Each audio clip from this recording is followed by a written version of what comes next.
Okay, thanks, Rick. Good evening, everyone. This is a regular scheduled meeting of the Montclair Historic Preservation Commission.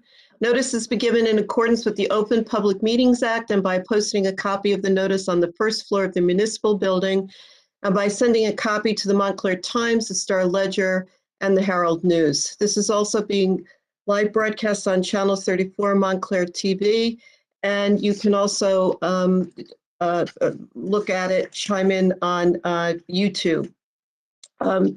There's information if you like to call in. The phone number is posted on the Montclair Township website. And I should add that it is March 10th, 2022. So, Tommy, could you please call the roll? Sure. Good evening, everybody. Ms. Bennett. Present. Mr. Hindman. Here. Mr. Rooney. Here. Mr. Reimnitz. Here. Mr. Graham is excused. Mr. Sweeney. Present. Ms. Rubin. Present. Mr. Connolly is excused. Mr. Burr. Present. Thank you, Tommy. Has everyone had a chance to read the minutes of our last meeting dated February 10th, 2022? No. Are there any changes or comments?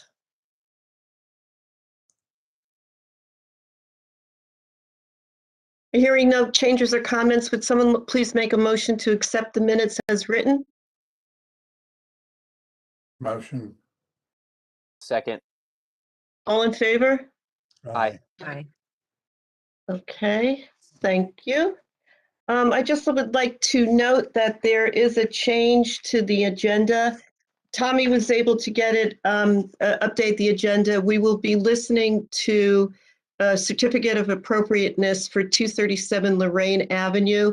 This was an application that came before the minor applications, and the applicant requested that it be heard by the entire commission. So we will be hearing from the owner of that business tonight.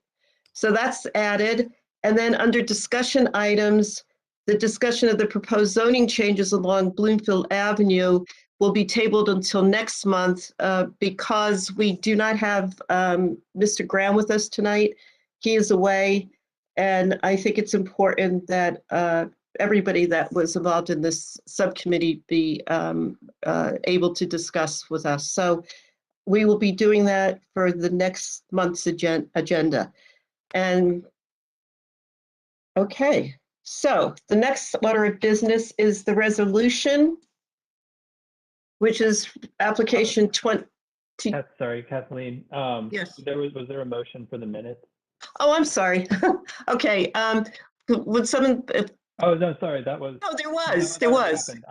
I'm sorry. Yes, Continue. yes, Sorry. so we already did that, and I just was mentioning the two changes to the agenda tonight, and then we're going to move on to the resolution, which is resolution application 2021-13, 11 South Fullerton Avenue, which is a revised proposal for facade changes to the commercial building at that location. Has everyone had a chance to read the resolution that Tommy sent to us? Are there any changes or modifications or discussions on that?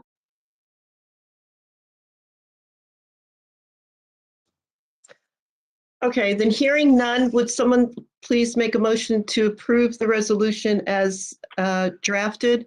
Motion to approve is drafted. Thank you. Second? Second. Thank you. All in favor? Aye. Aye. Okay, great. Kathleen, And this is Jerry Sweeney. I just want to let you know that upon further reflection, I've decided to abstain on it simply because the owner of the property is located within 200 feet of my property. So, so I, Oh, Okay, I've noted the abstention.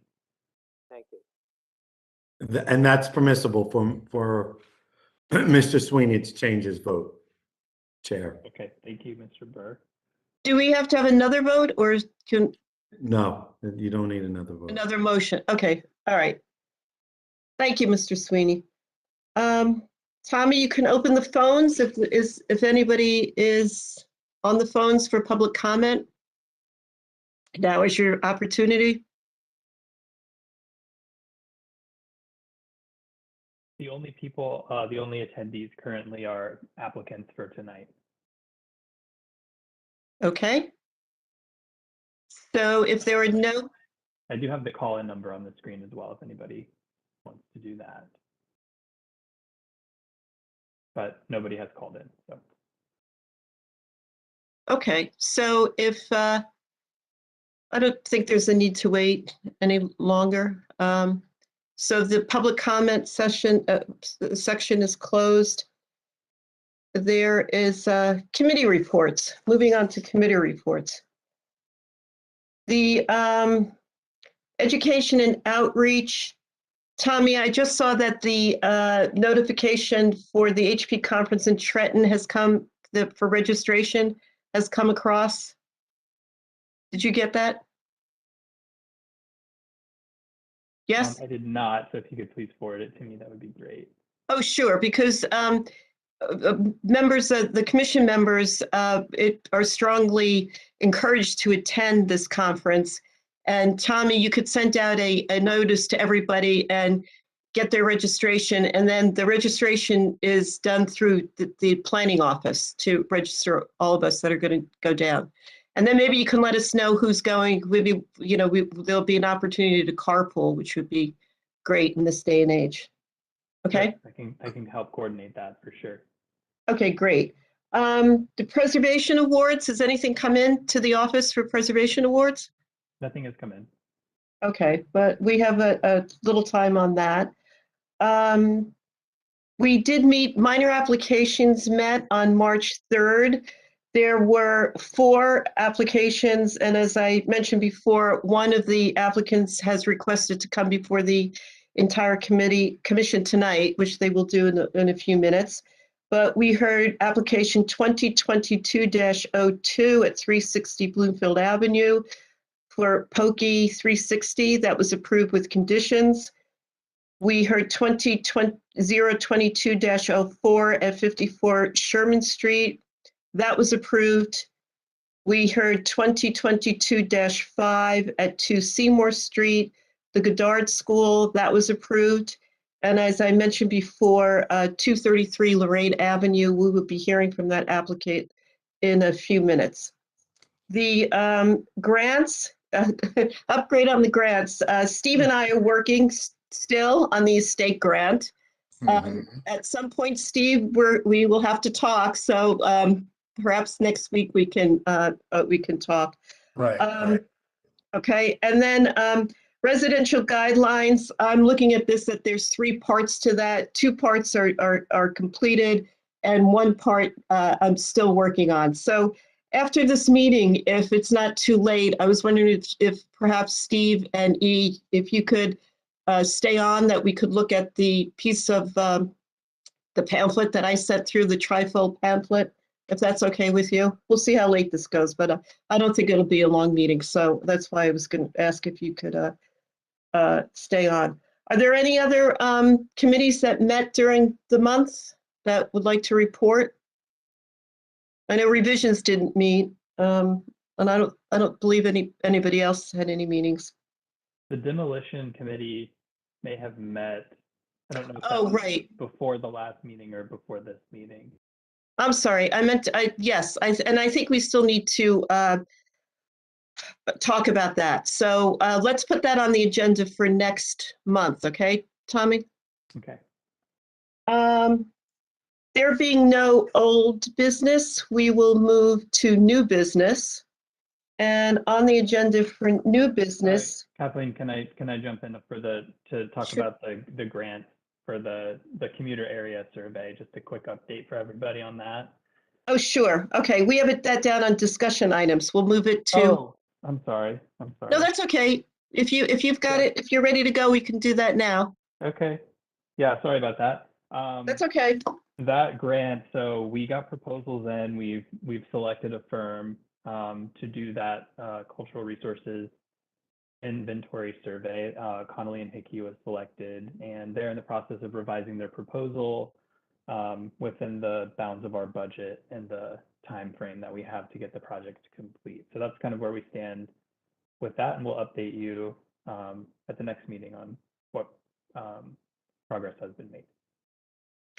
And we do need to be aware of the deadlines this year. So I just want to really make sure that we keep that in check, because that was our undoing last year. Okay. Right. That's been communicated to the firm, so they're aware of what deadline we have for that. Okay, great. Thanks, Tommy. Sorry for jumping the gun there. That's okay.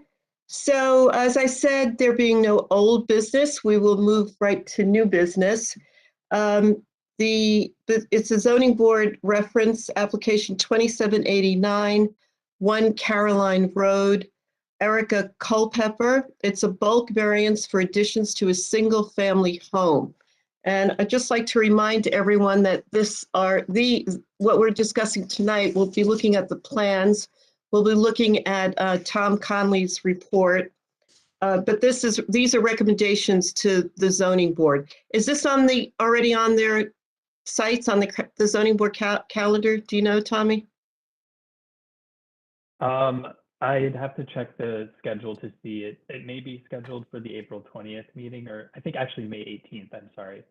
Okay, I just wanted to make sure. I didn't know if it was on or not. So the subject property is located within the Wildwood Avenue Potential Historic Resource District and consists of a heavily modified two-story front gable Greek Revival house with a two-story wing to the left, to the east. The Wildwood Avenue Potential Resource Historic District, as described in the historic preservation element of the Township Master Plan, the Wildwood Avenue area was primarily built between 1910 and 1929. Overall, the area consists of 2 to 3 story houses that exhibit a range of architectural styles and features. The houses are set back from the streets on lots that vary from medium to small in size. A number of these properties are Dutch colonial revival styles that exhibit similar architectural features as properties located in the Tremont area. These houses feature distinctive entry porticos, brick stoops, gambrel or gable roofs, and the main distinctive style in this proposed district are early 20th century Tudor revival style houses. The primary architectural materials in the area are wood, brick, stucco stone, and synthetic siding. Now, the project description, as you have on your information that came with this, is that the applicant proposes to construct a colonnaded second-story addition at the rear of the building, along with a two-story screen porch on the east side, behind the existing two-story wing with a new set of covered porch stairs to grade. So, Tommy, can you put the photo of the house up rather than the plans, please? Sure. Sec. My menu is blocking all my tabs I have open. Oh, no. There it goes. Okay. One. There you go. Now we get a visual. And whom do we have here to speak for this application, We have the architect, Christine Valent, and we have the applicant, Erica Culpepper, are both on. If you all could unmute yourselves and turn your cameras on.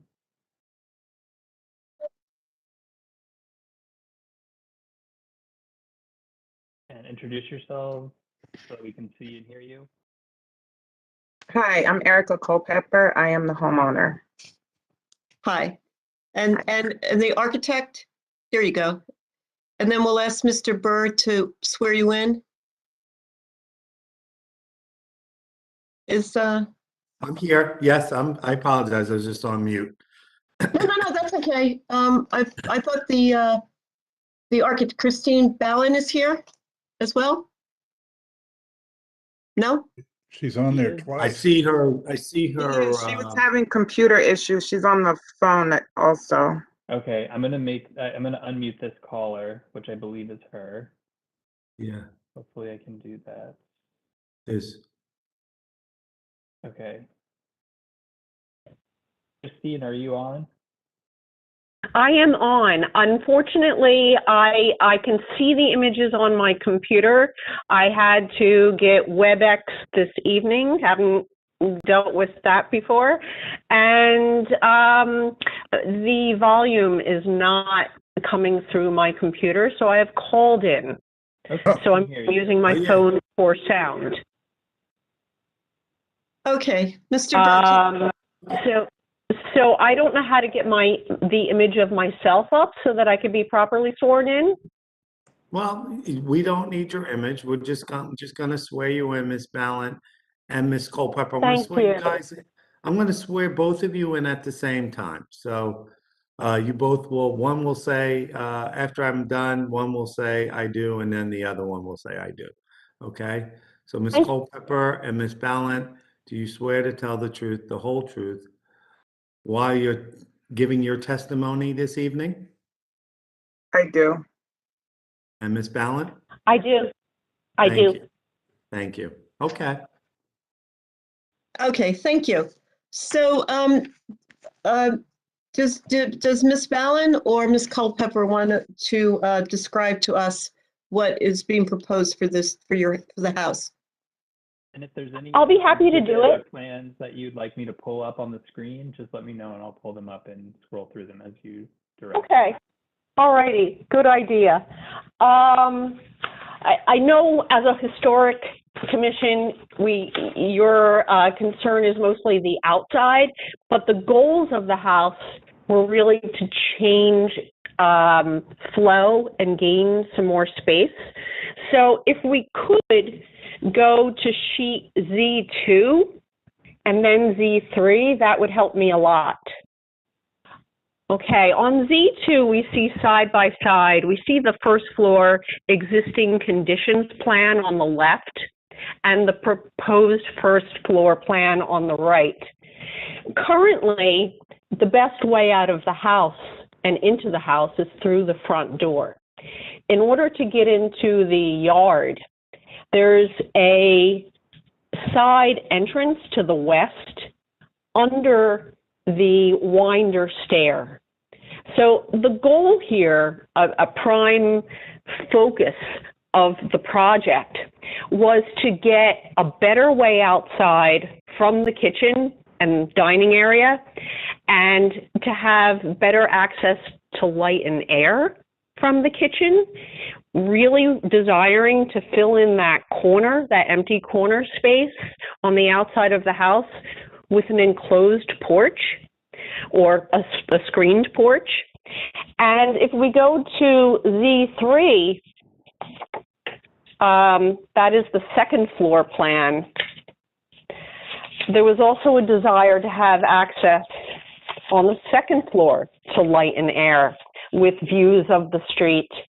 And if you look on the left on the second floor, you can see that we have a 3-bedroom house here, but the bedrooms are very small. The house is a really modest house built in 1926. It's lovely. It's got beautiful trim and charm. But for today's standards, today's wardrobes, today's furniture, the house could really benefit from more space. So the goal here was to give better closets to each of the bedrooms, and in so doing, creating a nicer master suite with its own walk-in closet and bathroom. And the feeling here was that this would really improve the value of the house and its functionality a great deal. Because currently, from the first floor going back to Z2, the current way into the yard is challenging. So we very much like the opportunity to add a two-story screened porch, as well as expand the second floor. We didn't want to expand the first floor out the rear because we didn't want to completely block access to ventilation from the kitchen and the view out the back of the house and to the yard. So what we end up gaining by this second floor addition is also more exterior space that's covered from weather and protected from weather, and a greater connection to Grove Street. Erica can speak for herself, but I know that she told me how much she likes to use the outside and connect with passersby on the street and to feel like part of the neighborhood. So to be able to get out of the house on the side of the house facing Grove and really use the yard better with some of the goals here. If we go to Z4, the elevations, we see on Z4 on the bottom the existing exterior elevations, and then at the top what is proposed. Another important addition for the house was to eliminate, for now, just the chain link fence facing Carolin, and to eliminate the chain links gate and put in a new picket style fence and gate on the west side to replace the gate currently that is accessing the rear yard, and to add a new gate as a connection to the yard on its east side.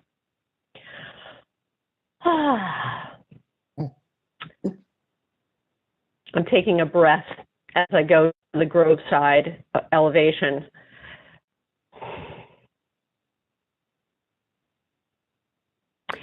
Facing Grove,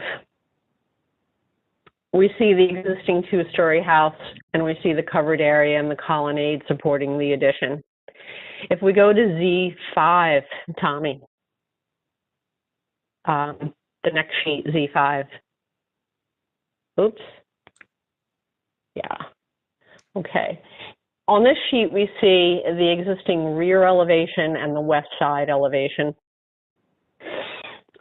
At the rear of the house, what is proposed is a new stair, a covered stair to the yard. So what we gain is a safe means of getting into the rear yard, as well as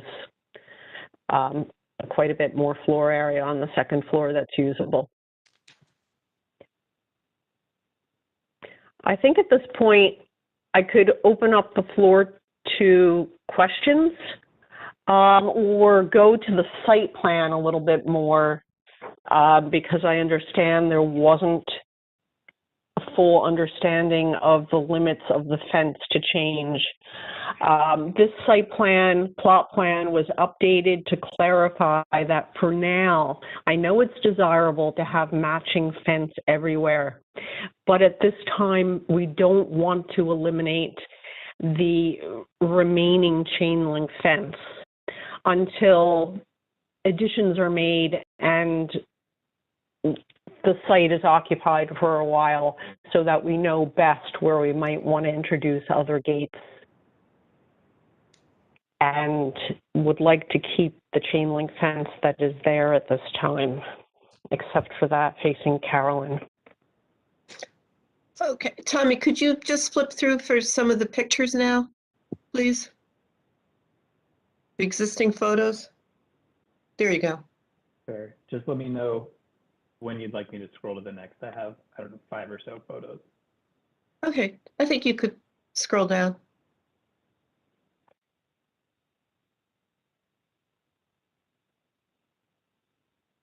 And, okay. There you go. That's the fence you're speaking about, correct? Yes, and we know that it is somewhat over the property line. It was there when my client purchased the house. And something she does like about it is that because it's transparent, she sees the whole street and sees passersby. So that visibility has been welcoming, even though there's also the appreciation for the existing hedge and the fact that planted screening is desirable. But we're not proposing any changes to the screening and the plantings at this time. Okay, thank you. Ms. Culpepper, do you have anything to add before we open up to commissioners' questions? No, I think Christine did a great job of summarizing the objective of the project, the things I feel strongly about, and what we want to change. Okay, great, thank you. So if you have no other testimony, we'll open it up to the commissioners for questions. And why don't we start with John?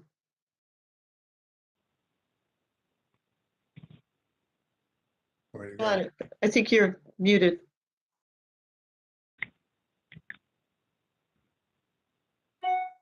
There he is. Still muted. Still muted, John.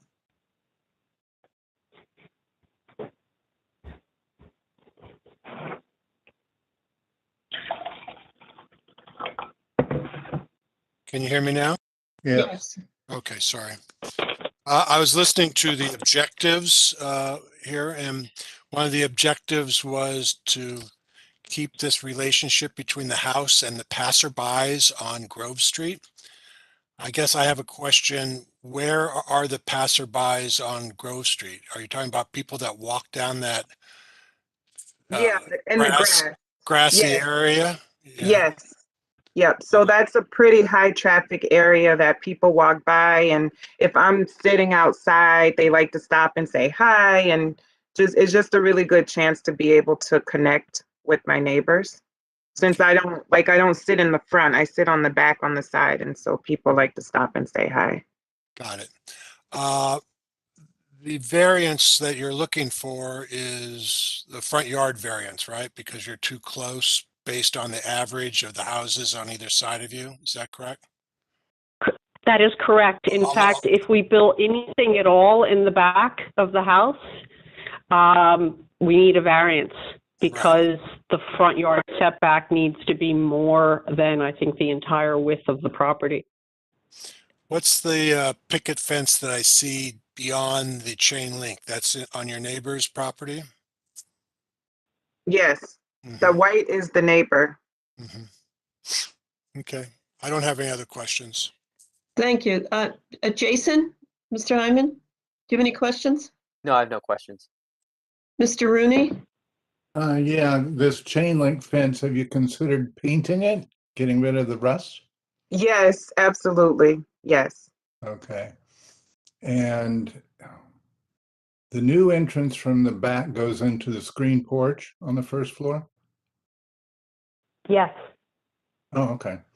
It just, suddenly you've got this very nice entrance going into a screen porch, and which is fine. But boy, what a difference. I think that's it for right now for the outside. Okay, Jerry, Mr. Sweeney, Yes, could you turn up your volume? turn up my volume. I'm not sure that okay, hold on. I'm going to take off. I'm going to speak right in. I'm not. Can you hear me now? Yes, much better.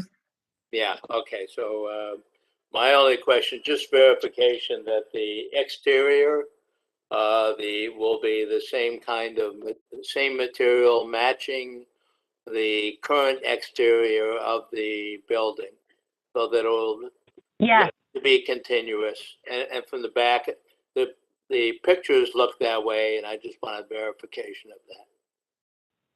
Yes.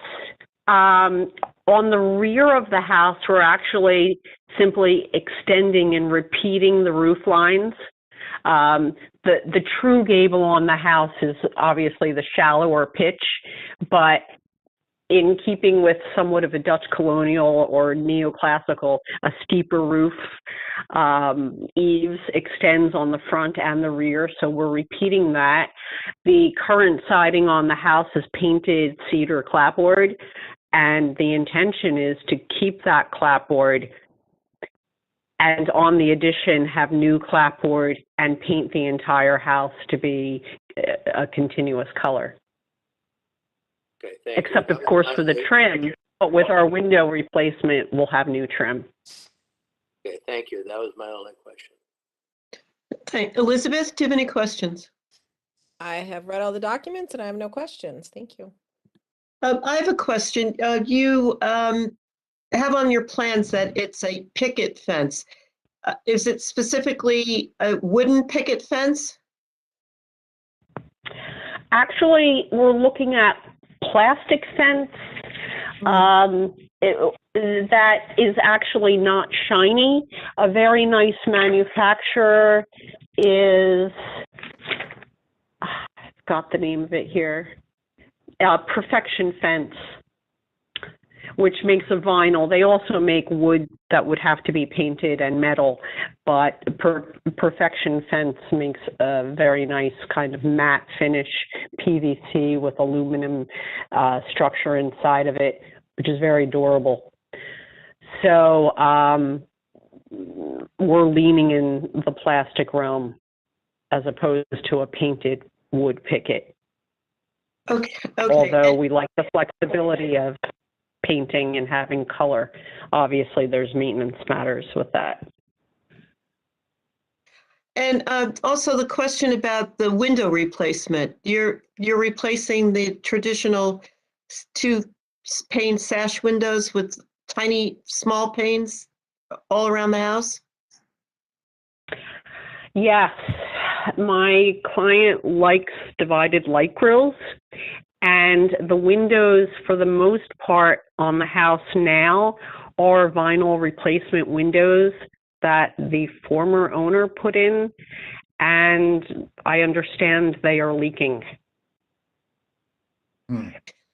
So it's necessary to replace the windows. It sounds it's necessary to replace them, but you're going for a Gothic, Greek revival rather vibe, if I understood from your previous testimony. So I'm just wondering where the multi-pane windows come into play with that. It's simply my client's preference, and I did not feel it was detracting from the architectural style. Okay. It is more colonial. Mm-hmm. It certainly is a departure. It is a change, but it also miniaturizes the house more. It keeps it small by introducing more detail. Okay, thank you. Are there any other questions from commissioners? No? Okay, Tommy, are there any questions from the public? The only other member of the public is the next applicant. So Okay, no one has called in, but I'll put the agenda back up on the screen in case people want to call in. with the number? Great. Okay, thank you. So why don't we start with commissioner discussion? Let's see, John, you were first up before. Okay. This is quite a bit of work on this little house, so I wish you luck. I think the thing that I have the most problem with is the chain link fence and the fact that you're not changing that and at the same time asking for a variance for the front yard. And the reason you don't want to change it is because you want to live there for a while and wait until you know what kind of gate you want to put in it. Is that what I heard? It is one of the reasons. Looking on the plan now, there's chain link fence surrounding the driveway. The neighbor's fence is on the west side of the yard. And there's a significant amount of fence facing Grove. So the desire at this point would be to change the fence when radical changes happen with the landscaping there. There's several older trees. The chain link fence is not exactly connected to those trees, but a fence change will definitely be a significant change to landscaping, simply because the fence is even moving. And I know we're undertaking a lot with the house, but the desire was to, when we do change the fence on the east side, would be to do it once. It seemed like we'd be encountering waste of material if we just put it in now, because it would potentially want to change or be destroyed as we do new landscaping later. The fence right now, there's no fence across the front, right? There's no complete enclosure of this property right now with fence. Is that correct? There is a fence across the front, but it joins the house. Okay, it doesn't show up on the site plan. Yeah. Can we go back and look at the You know, site plan? well, that's on the site plan I've drawn over it. So you would have to read the note to say that we're replacing the existing chain link fence, but it is there. If we look at just the survey, you would see it as opposed to on the plot plan. The survey, though. Mm-hmm. The survey doesn't show it. The other.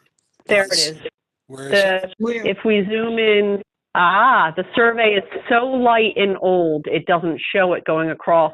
But the fence that is there from the southeast corner of the house, and it hits the other chain link fence sort of perpendicularly, it appears to be of the same age. Okay. Are you proposing It is not. Are you proposing to take the chain link fence from the corner of Grove and Carolin back to where you're doing the picket fence? Take that out? We were not proposing to eliminate that. We were keeping it there for now. Okay. Well, I don't understand. I would just suggest, I think it's so, I don't know, objectionable from my point of view that minimally, unless it's doing something I don't understand, and you have closure, on four sides, to pull at least the chain link fence back to your new picket fence. That would be my suggestion. Other than that, I think the house is a big improvement. I think it's a big job, and wish you luck. Thank you. Jason? I don't have anything to add. I do support the proposed improvements and the request for a variance. I don't think it'll have any impact, any significant impact on the streetscape, and it's generally consistent with the existing building in the neighborhood. So yeah, I'd be in support of that variance application. Good luck. Okay, thank you. And Mr. Rooney? Yeah, the house itself, I think it's going to be a great addition. And I like the idea that you have switched your main entrance to the rear, so so you can get to the garage from the house without going all around the house. I don't think that the encroachment is, what is it? It looks like it's 19.65 at the front and 17.5 in the rear. So it's a two foot change, but it's not one that you've defined it by the fence. And I think it's going to be all right. And I don't have any problems with that part of the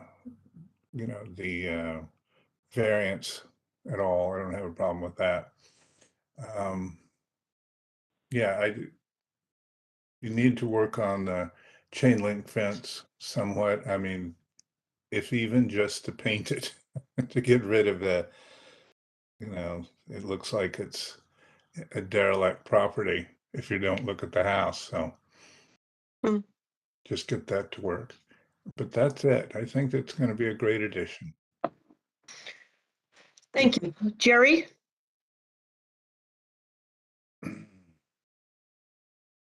Is he still with us? Yeah, I see him. I Yep. think you might be mute, Jerry. That's okay.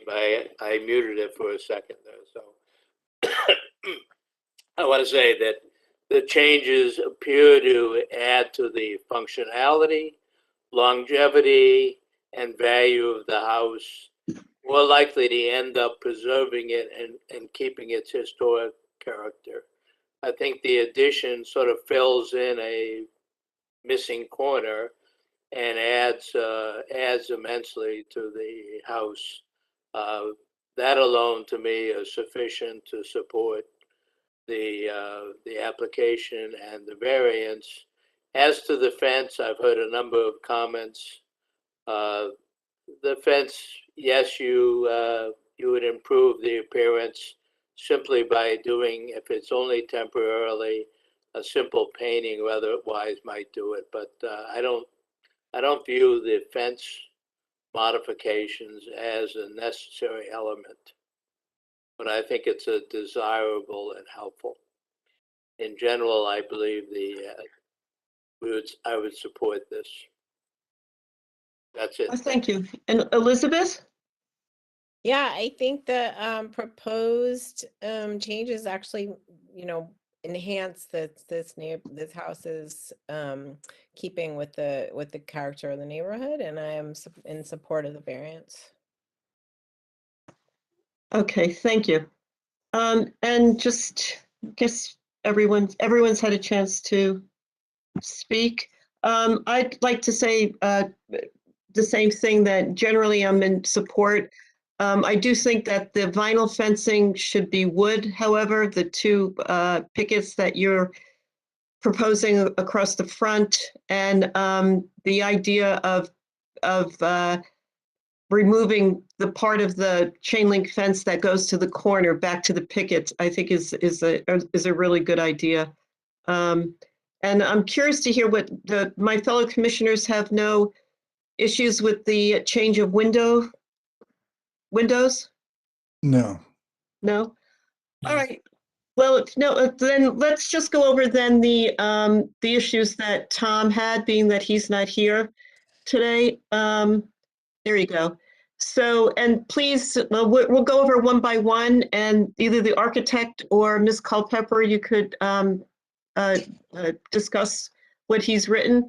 So, Mr. Conley is suggesting that you provide a roof plan showing the proposed additions and covered stair. The proposed gable roof over the covered stair directs water and snow towards the proposed addition. What will the proposed covered stair look like from the proposed second floor porch? Consider a flat roof at this location. And I did speak to him about that, because what he was concerned about is that from the second floor, you will see the peak of the roof there. That's actually desirable, to see the peak of the roof, and in order to deal with snow drift, there will be a cricket. So there will be a cricket, the water will drain. In terms of taking rainwater at that point, I'm thinking we might do something delicate like rain chains in front of the column at the two columns that flank the rear stair. And a flat roof would unfortunately introduce yet another roof line in lieu of continuing the low-pitched roof. Oh, I'm sorry, we're over the stair. The desire on the stair was to introduce another gable at the rear. So to have just a flat roof out there, I'm thinking would not be attractive. Okay, and gutters and leaders, you have none shown on the plans. They should be shown on the I plans. have, okay, I'll happily show them there. Do you want them on the elevations? I tend to leave them off of elevations because it ends up being confusing in design for clients. And I tend to show them at in design development or in construction drawings on a roof plan. Okay, And on the cross sections. So and you'll show I the would be chimney happy. then as well, which is number 3? The chimney has been added to the exterior elevations. So when we look at the elevations, Z4 and Z5, the chimney, which is a very modest chimney, 16 inches by 32 inches, is visible on there now. Okay. Since Okay, we know great. where it is from its location on the inside, we are keeping it.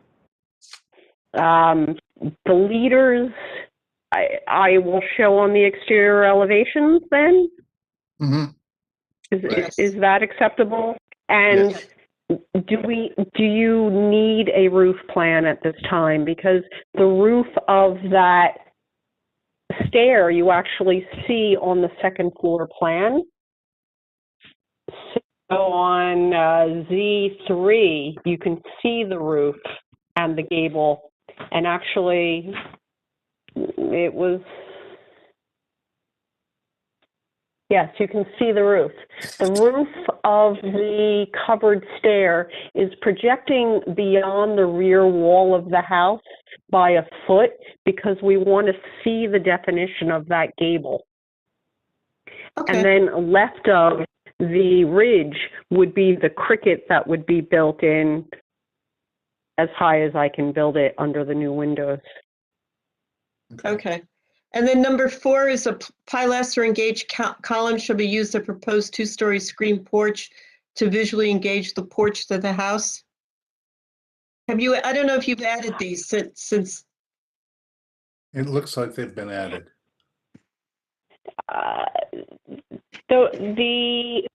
I actually, in the report, when I read that, I don't understand what is intended there or what the question is.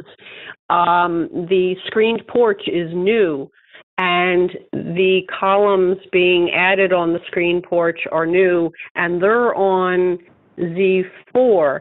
From the rear, what you're seeing, you're not seeing the pilasters behind. You're seeing the columns that are holding up the second floor addition and the roof on the stair, over the stair. okay. So when And I recall one of the questions there in the comments was that the last pier should move inward to line up with the face of the wall of the porch and the house. But we were actually looking for an even spacing of the columns and to have the door be centered under the ridge at the rear and be centered under the bay, the Oh, I equivalent see. bay of the columns. Right. Okay. And then all new piers shall be brick to match the existing foundation. I think you've got a stone written into your plans. Well, actually, we were looking to have cultured stone there. And we're also hoping to do the stairs in cultured stone. The house's current foundation wall has a parge coat on it that's painted. And I realize its original foundation walls were brick and probably left exposed until some decades ago. But the brick is not visible now, and since brick is so porous and not the greatest material for a foundation wall, we weren't planning on removing the parge coat.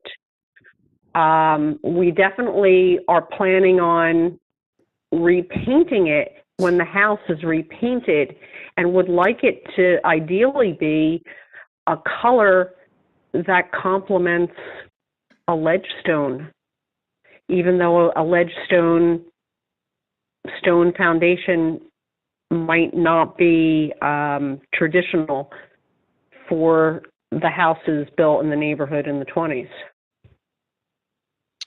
Oh, okay, Can I just make a comment? sure. Yeah, I'm looking at this elevation. I see the windows and how far they come down on the other side of that gable.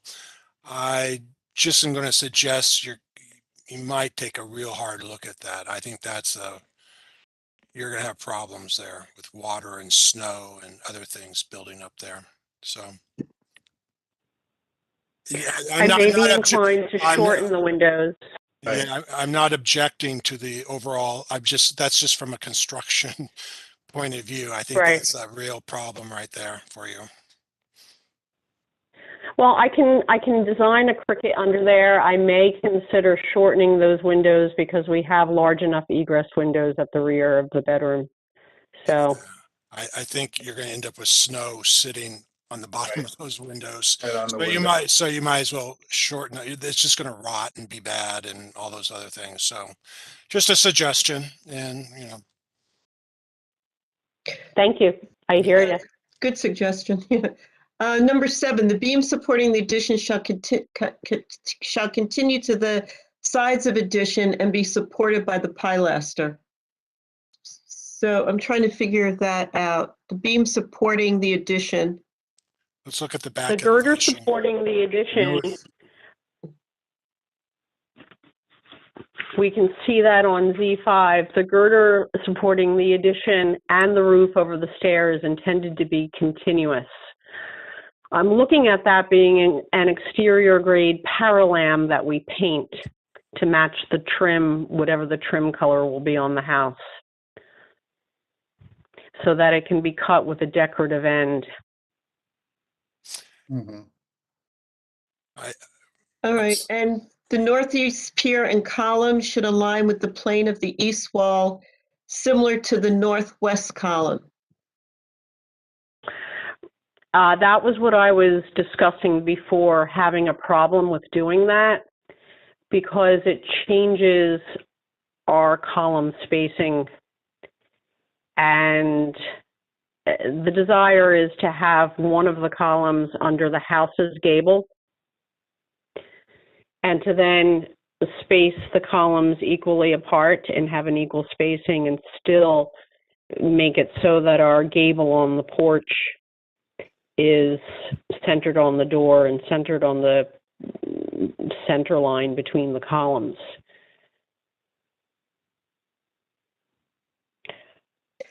So how is it different now? What, you don't have it? Oh, I see. It's the one to the northeast protrudes a little bit more out of the volume of the house. Is that what you're right? And that's true. That is what's happening. It's a few inches further beyond the wall of the house. Okay, and then so you've decided on the materials and the detailing of materials. You've spoken a bit about that tonight. That the siding will be wooden clapboard. Do you have a window picked out? We're looking at the 400 series of Anderson windows, the cladwood windows. Mm-hmm. Okay. Good. They're nice. And the mullions on the panes, divided lights, will probably be an inch or an inch and an eighth. Oh, okay. Very nice. Yeah. So I think those were all of Tom's issues that he was discussing.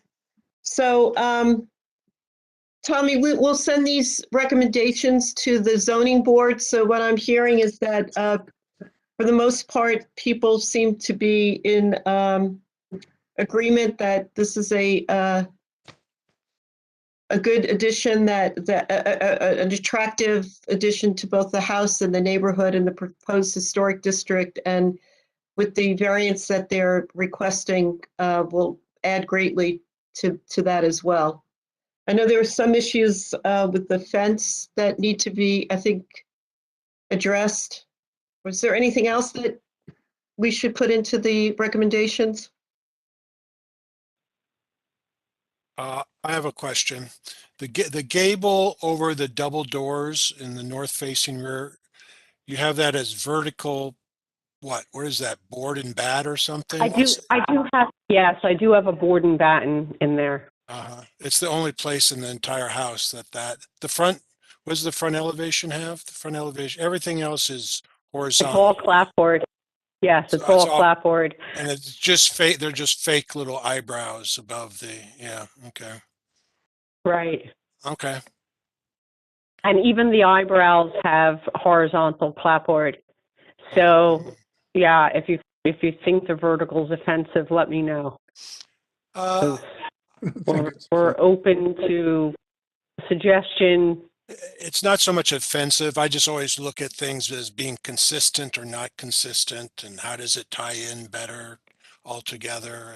But you know, that's a minor thing.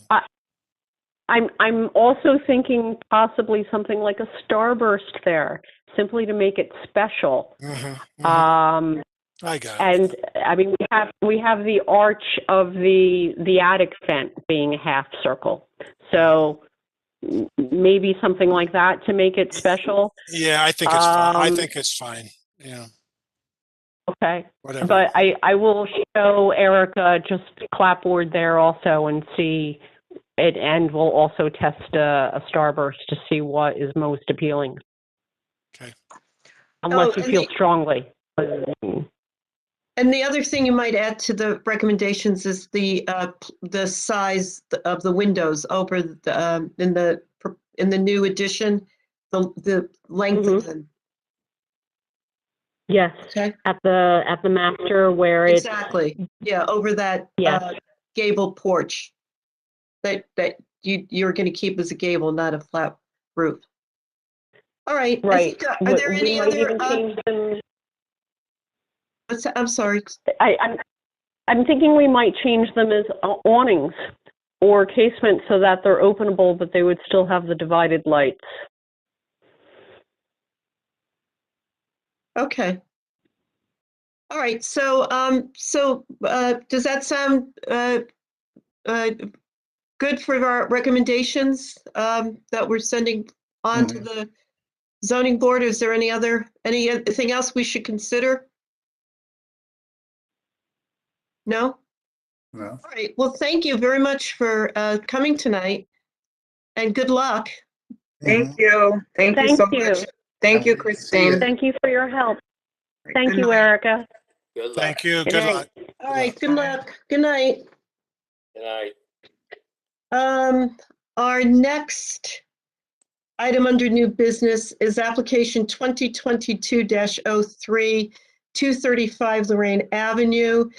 This is an appeal for a sign that the owner the applicant has requested that he come before the entire commission because the Minor Applications Committee did not agree to his use of I want to say plexiglass. What is that called? I forget what that's called. The plastic. So, and this is a, this is a, it's in the Upper Montclair Business District.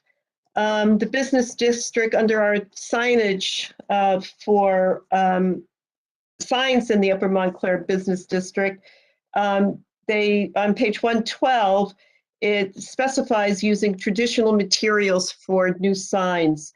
Construct new signs out of materials such as wood and glass and metals such as copper, bronze, or aluminum. Ensure metal signs have matte or subdued finishes. Sandblasted wood signs are appropriate. The use, you're not suggesting neon.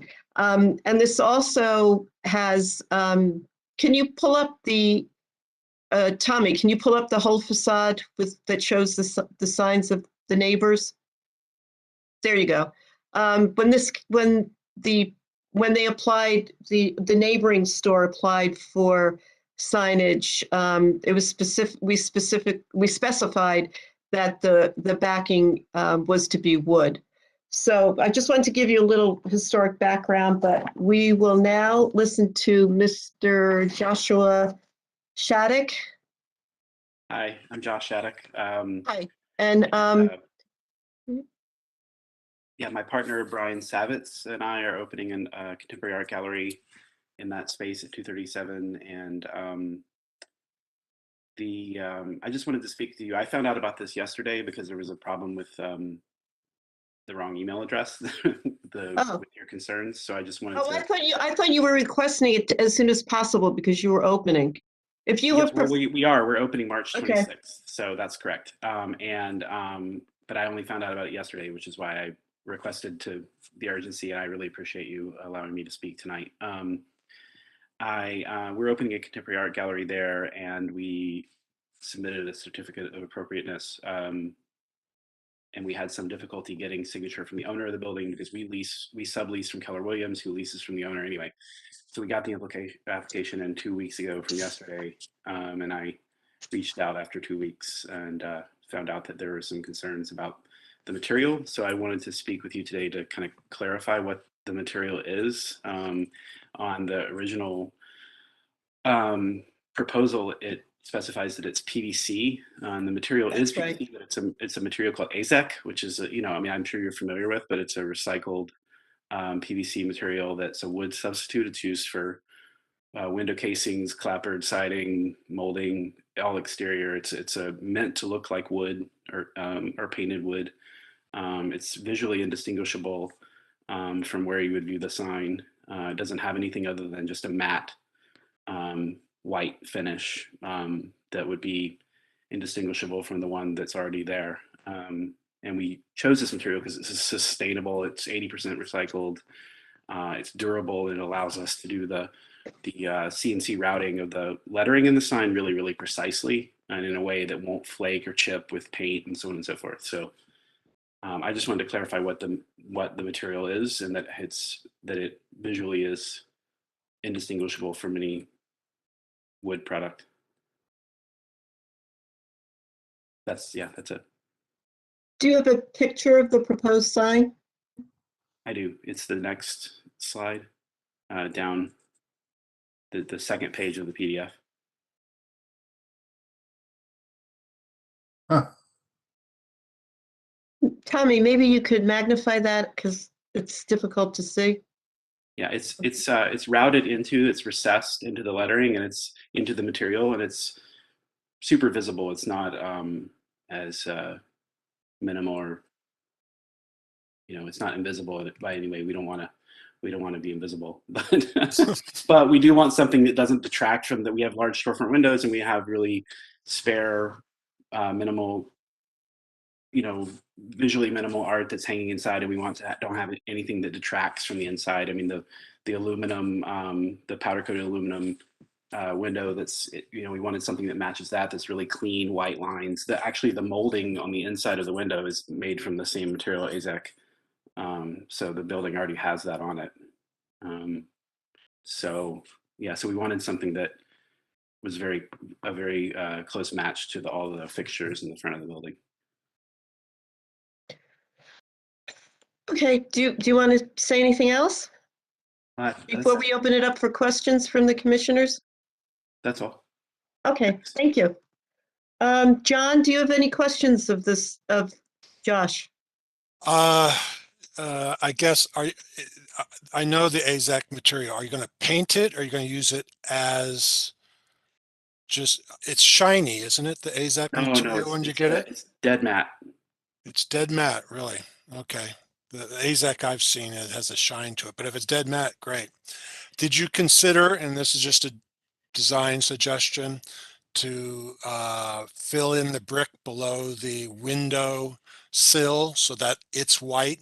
So the whole thing is symmetrical and white, and that doesn't distract from, Well, because I think you're headed in the right I love your sign. So it's just a suggestion. That's a question. no, and a well, suggestion. we wanted it, the other signs in the building are spaced similarly from the top of the window, so we wanted to match the rest of that. And I like how it's framed by the bricks actually, but we wanted to be consistent with the other signs in the building.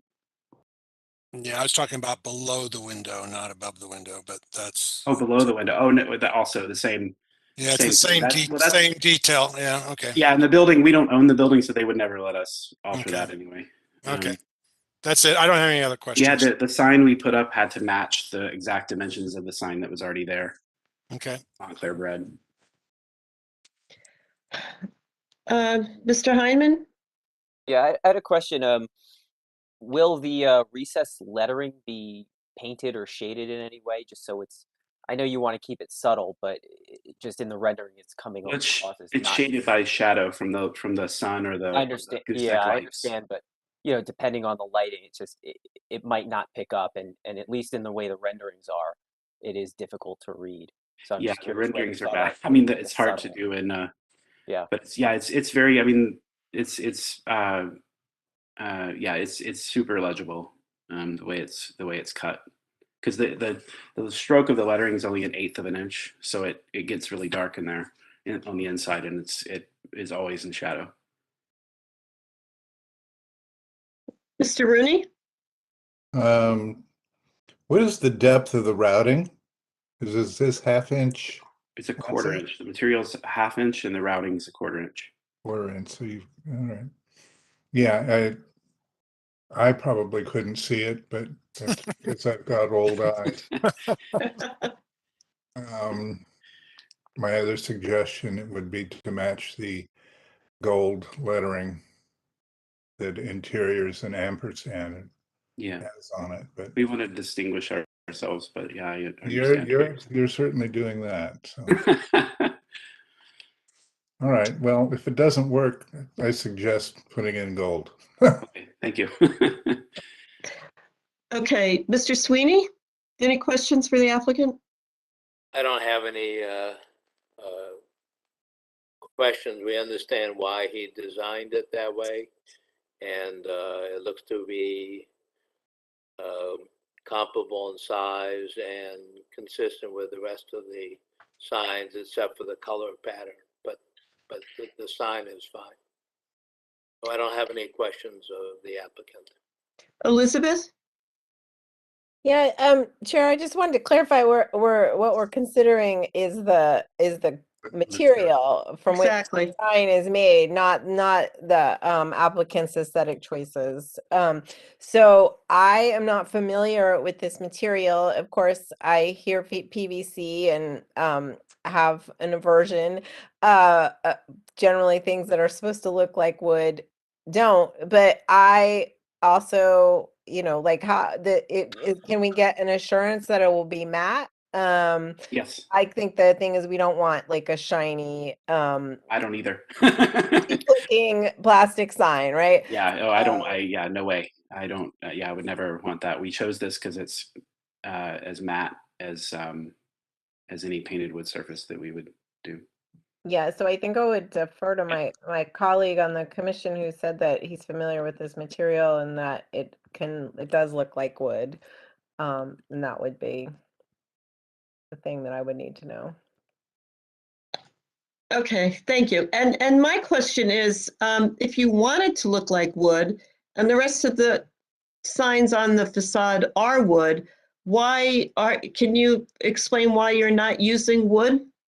Because and also because it's a historic district and that's what we suggest. That's what's in our design guidelines. Right. I saw the guidelines where it said they, it said not recommended, which, but we felt that it was, well, I don't want to interpret your meaning behind the regulation, but more just that I understood that you want something that's visually the same as all the other signs in the neighborhood, but we wanted something that's durable, something that stays clean and the lettering stays nice and tight, that it's easier for the router for the manufacturer to route the letters out of the signage to get, and it's also a sustainable material.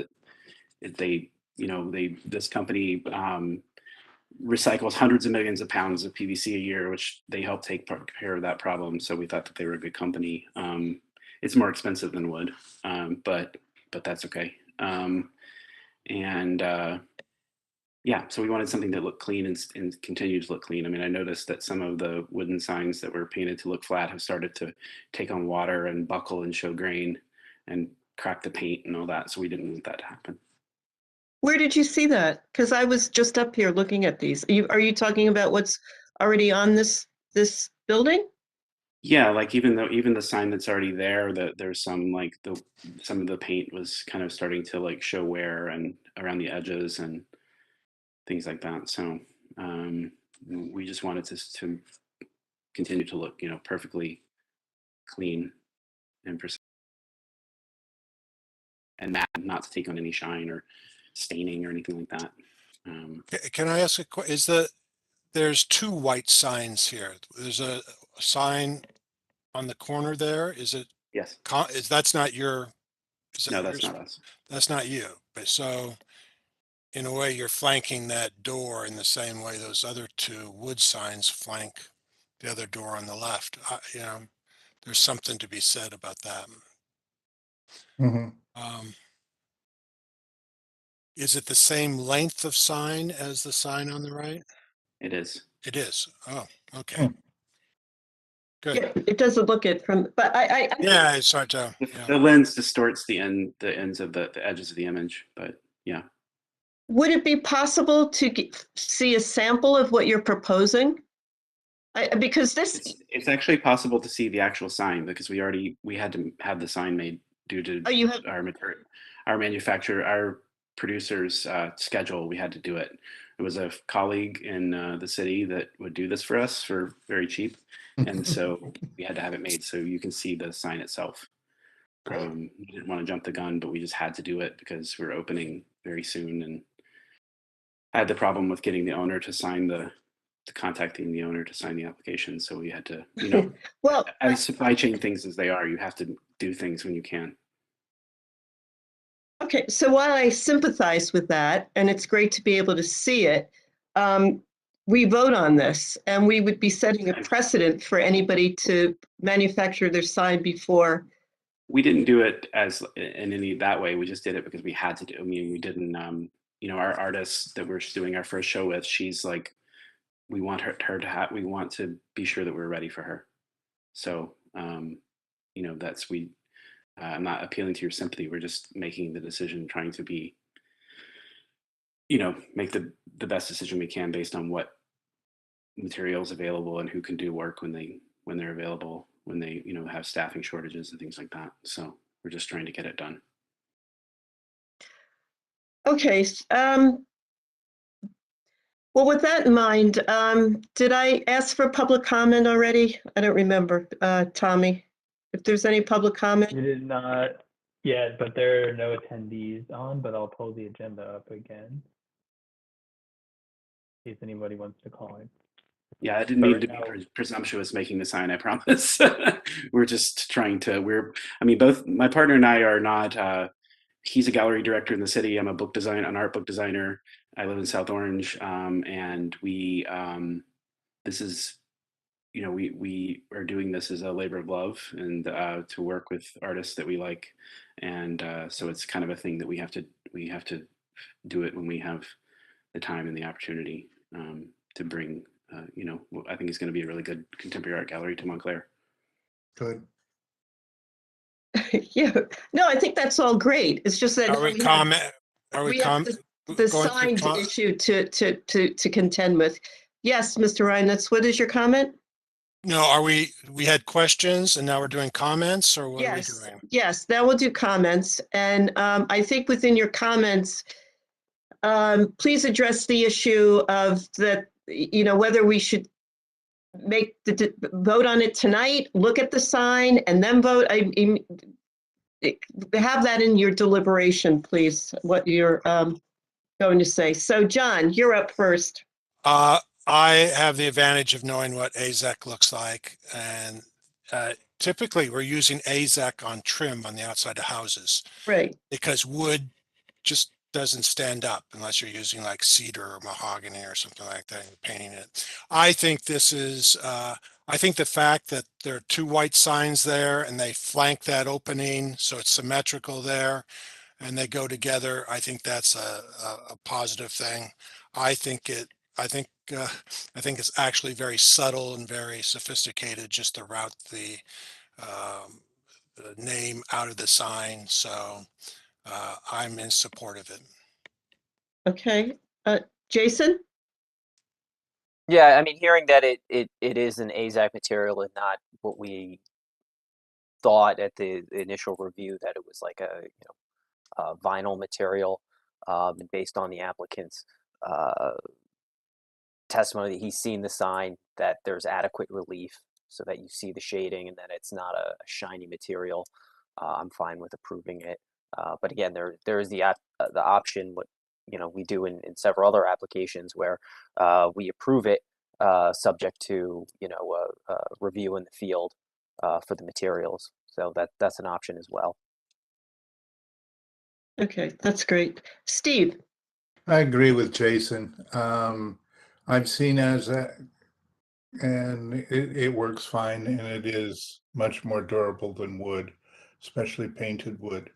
But if it doesn't, maybe we can look at it in the field and have the review committee look at it again. Assuming Okay. he's got the sign, so might as well look at it. And Jerry? Jerry, are you there? Yeah, he's muted. Okay, I'm back on.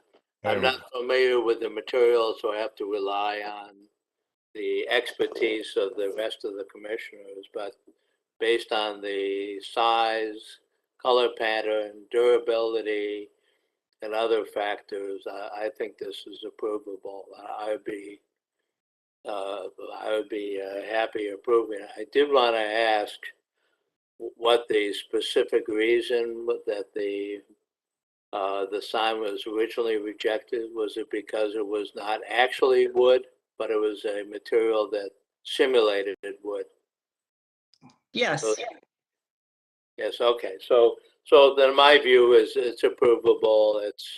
It's going to be durable and long lasting. I know wood signs don't particularly last long, and they start looking shabby quicker. So I would view this as approvable. Okay, and Elizabeth?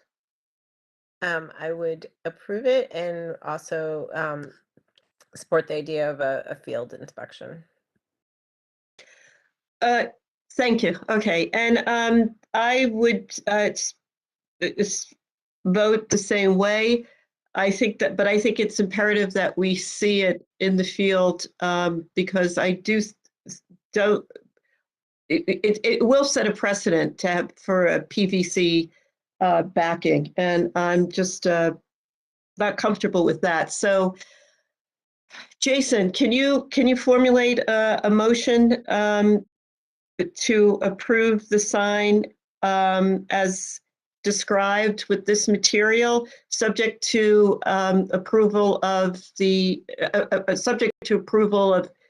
it in the field? That's the motion right there. It's a motion to approve, subject to the condition of field inspection by the design review committee. I think minor applications. Well, it's minor applications doesn't inspect materials, though. Oh, no, you're right. So it'd be the design review committee. Okay. Second. So moved. And who's second? All right. Second. Okay. All in favor? Aye. Aye. Aye. Okay. Okay. Thank you, Mr. Shaddock. And Tommy will be in touch with you Okay. one day this week, we'll meet over there on Lorraine Avenue in front of the gallery. Okay? Great. Okay. Thank you so much. Okay, thank you. See you then. Have a good weekend. You too. Bye.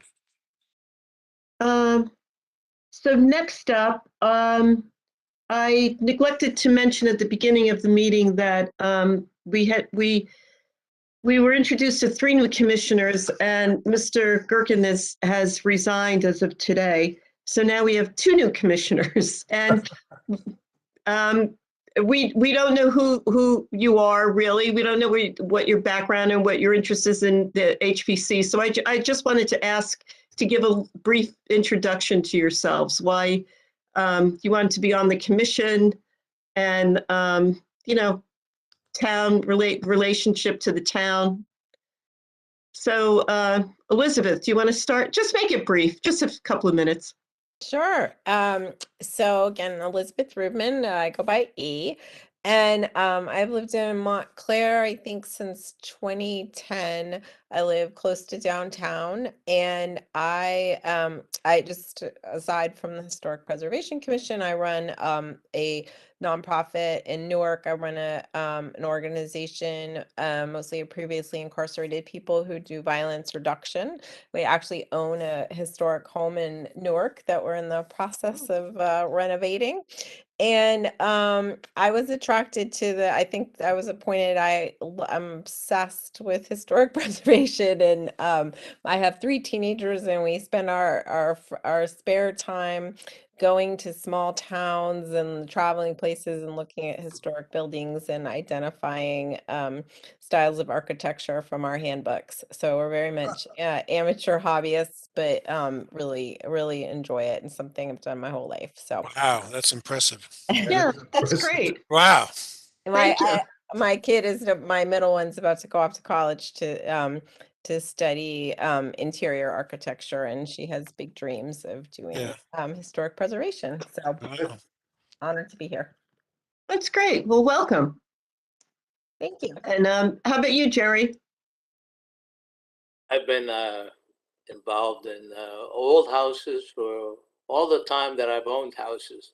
But my involvement in Montclair, I came in, I purchased my first condominium in the Crane Building at that point of time. Crane Building at the intersection of South Fullerton and Bloomfield Avenue.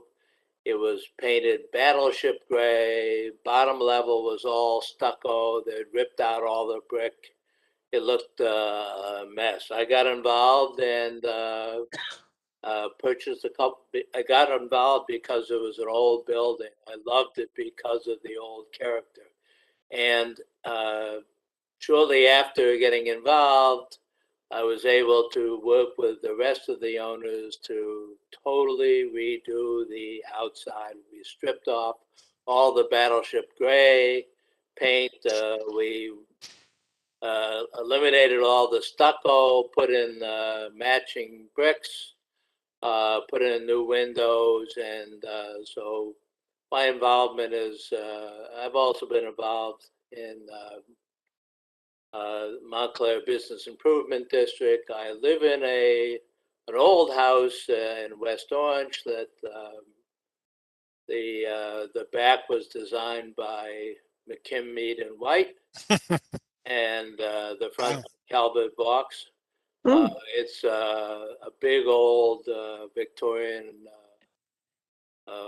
home, stone home. So, and I'm a practicing attorney, and but I've been active in Montclair since 1995. Oh, well, thank you. You'll have to host the holiday party. Yes. All right. Well, thanks. Next up is the consideration of the CJL annual report for 2021. This is something that the CJL. Well, let Tommy, can you take this over, and you can tell everybody how you filled this out and why you filled it out? Sure, yeah. So this annual report is a requirement of being a CLG or certified local government one of the requirements. And it just has to be submitted every year, kind of summarizing the preservation efforts of the township and the activities of the Historic Preservation Commission. That's basically it in a nutshell. It contains things such as attendance records of the different commissioners, just outlining who the commissioners are and what their class is, and then identifying how many cases were heard by the commission and how many approvals and denials there were. That's pretty much it. It's a pretty simple report. If there's any changes to the membership of the commission, so since this one was for 2021, our new members who we just heard from are not in this report, but they'll be in the report for next year. So I think that pretty much covers it. And yeah, any preservation activities, and that includes, for instance, Kathleen reviewed this and she wanted to add the 109 Union Street, which was kind of a demonstration of the demolition ordinance and how that works with the Historic Preservation Commission, and just how that review process has been used last year. So those are some highlights. It also contains all of the meeting minutes, all of the agendas from the past year. So it's a very long document with a lot of attachments, but the meat of the report is really only about 5 pages. So the rest of it is just attachments. So that's pretty much what it is, and it was included in your meeting packet to review for tonight. And it needs to be acted on tonight because it's due in a couple days.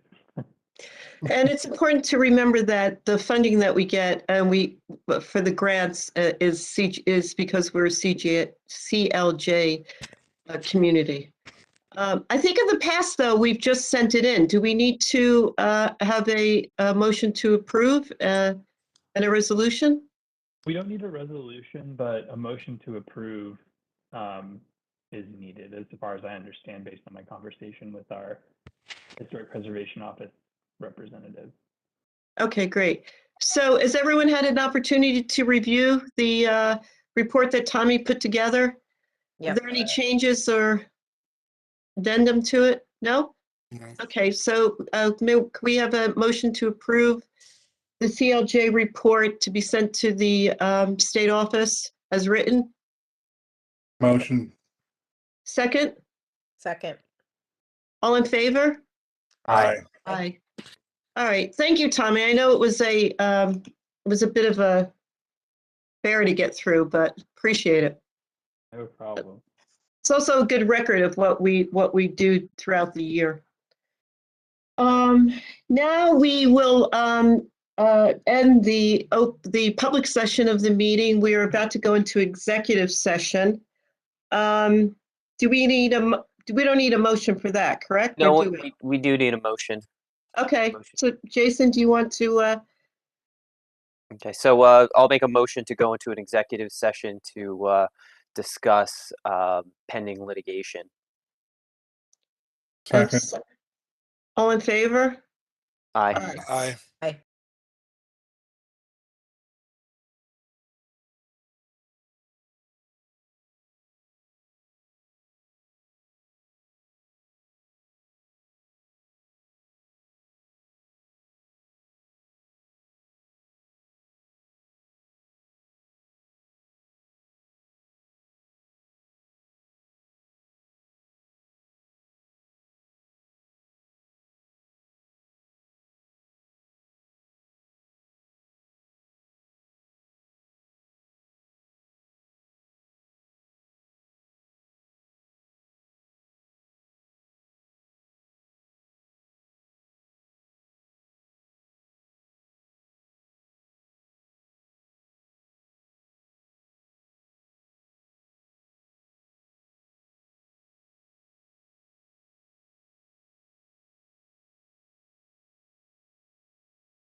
at 9:23.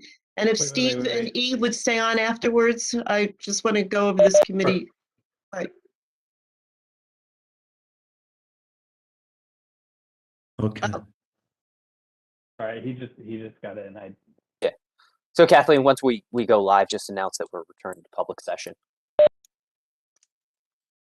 Are we good? Are we good now? Okay, so we've just ended the closed session and we're ready to adjourn. It is 9:24. I have a motion to adjourn the meeting, please. Motion to adjourn. Second, I'll second it. all in favor? Aye. Aye. Okay, we'll see you next month's meeting, I believe is April 14th. And we'll, I'm sure there'll be lots of good things going on between then. Thanks a lot, everyone. Good night, everyone. Have a great Have night. fun, Jerry. Bye. Bye. Bye-bye. I'm gonna end the event. I'm not